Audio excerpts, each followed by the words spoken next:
आज यह कक्षा शास्त्री प्रथम वर्ष के लिए लगाई गई है।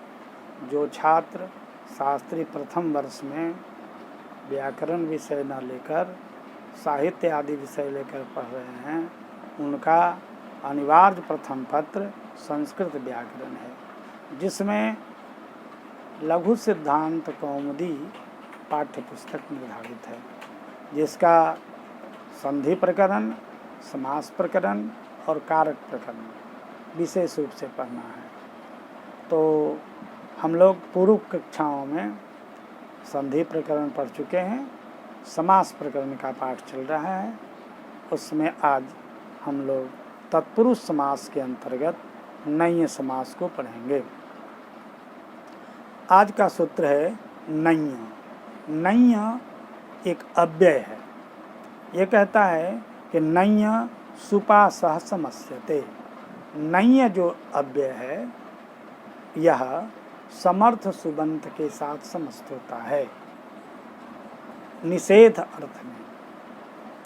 तो नञ्य का यहाँ लोप हो जाता है, केवल न रहता है।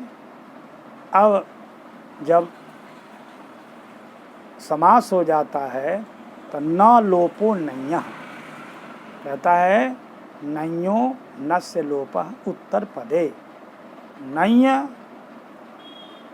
का जो न है उसका लोप हो जाता है अगर उत्तर में कोई पद हो तब।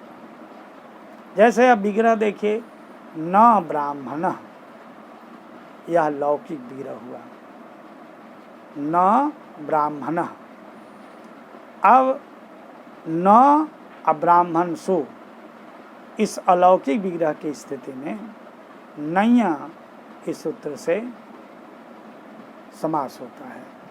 समास हो जाने के बाद में न ब्राह्मण सु है, सु का जो विभक्ति है उसका लोप हो जाता है, क्योंकि समास होने के बाद में कृतधिक समासाश्रय से प्रातिपदिक संज्ञा हो जाएगी और तब सुपो धातु प्रातिपदिक से विभक्ति का लोप हो जाएगा, तो न ब्राह्मण बन जाएगा। इसके बाद एक सूत्र है न लोपो नञ्य। कहता है कि नञ्य का न का लोप हो जाता है उत्तर में पद में परे में होता, अर्थात पद परे में होता, कोई भी पद परे में हो, शब्द परे में होता। तो यहाँ ब्राह्मण पद परे में, इसलिए न का नञ्य का जो न है वो न का लोप हो जाएगा। अब शेष रह जाता है न का अ, इसीलिए अब्राह्मण हो गया। अब अब्राह्मण शब्द की पूर्व प्रातिपदिक के आधार पर इस सूत्र से प्रथमा के एक वचन में क्या करते हैं, ज्ञाप प्रातिपदिकात इस सूत्र से सुविभक्ति लाते हैं और तब बन जाता है अब्राह्मणः। इसी तरह से न ज्ञानम अज्ञानम, न भावः अभावः, ये सारे शब्द जो हैं नञ्य समास हैं और पर में जो लिंग रहता है उसके अनुसार ही प्रयोग है। जैसे न ज्ञानम, अब न ज्ञानम है, समास हो जाएगा तो न ज्ञान हो गया, विभक्ति का लोप हो जाएगा। उसके बाद में न का लोप हो जाएगा, न लोपः न लोपो नञ्यः इस सूत्र से, तो अज्ञान हो जाएगा। ज्ञान शब्द चूँकि नपुंसक है, इसलिए नपुंसक के विवक्षा में प्रथमा एक वचन में सुविभक्ति लाएंगे, तो न ज्ञान सु, असु के स्थान में अतोम एक सूत्र है, उस सूत्र से अम आदेश हो जाएगा, आमी पूर्व से पूर्व हो जाएगा, न ज्ञानम होगा। बहुवचन की विवक्षा रहेगी न ज्ञानानि, वहाँ भी न और ज्ञान जस, यहाँ भी समास होगा नञ्य का, ज्ञान जस समर्थ सुबंत के साथ विभक्ति लोप हो जाएगा। उसके बाद बहुत विभक्ति विवक्षा में जस विभक्ति ला करके ज्ञानानि बना देंगे, तो न ज्ञानानि ऐसा बन जाए, न ज्ञानानि बराबर अज्ञानानि।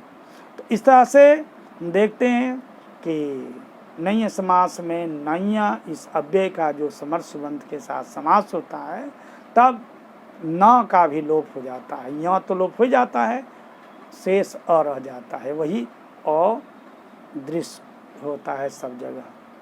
न व्ययः अव्ययः।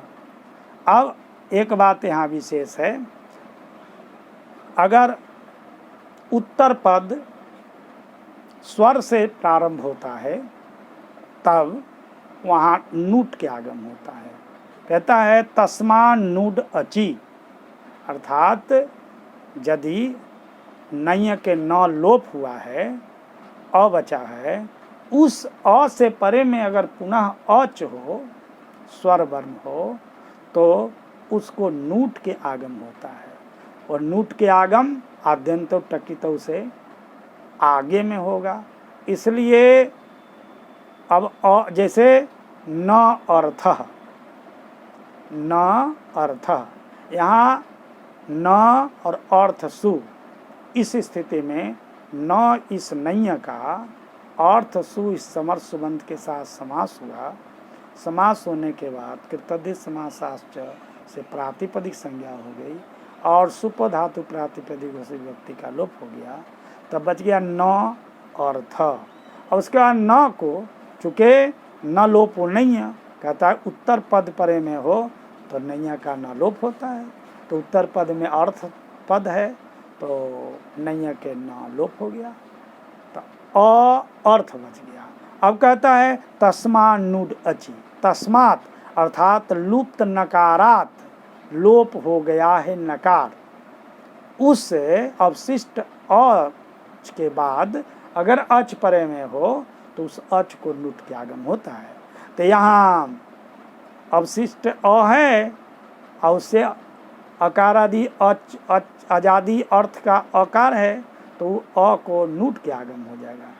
नूट में तो क्या बन जाएगा, अनूट अर्थ, और नूट में उट भाग का लोप हो जाएगा, न हलंत बच जाएगा।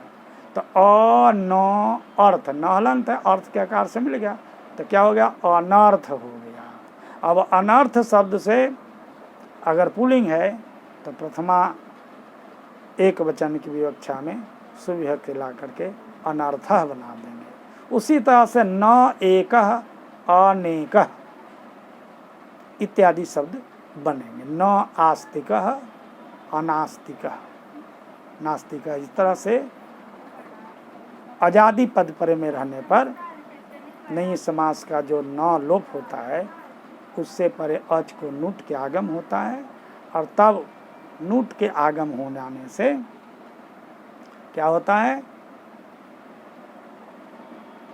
न केवल अवशिष्ट बचता है और न स्वर से मिल जाता है, तो न एकः अनेकः इत्यादि शब्द बनता है।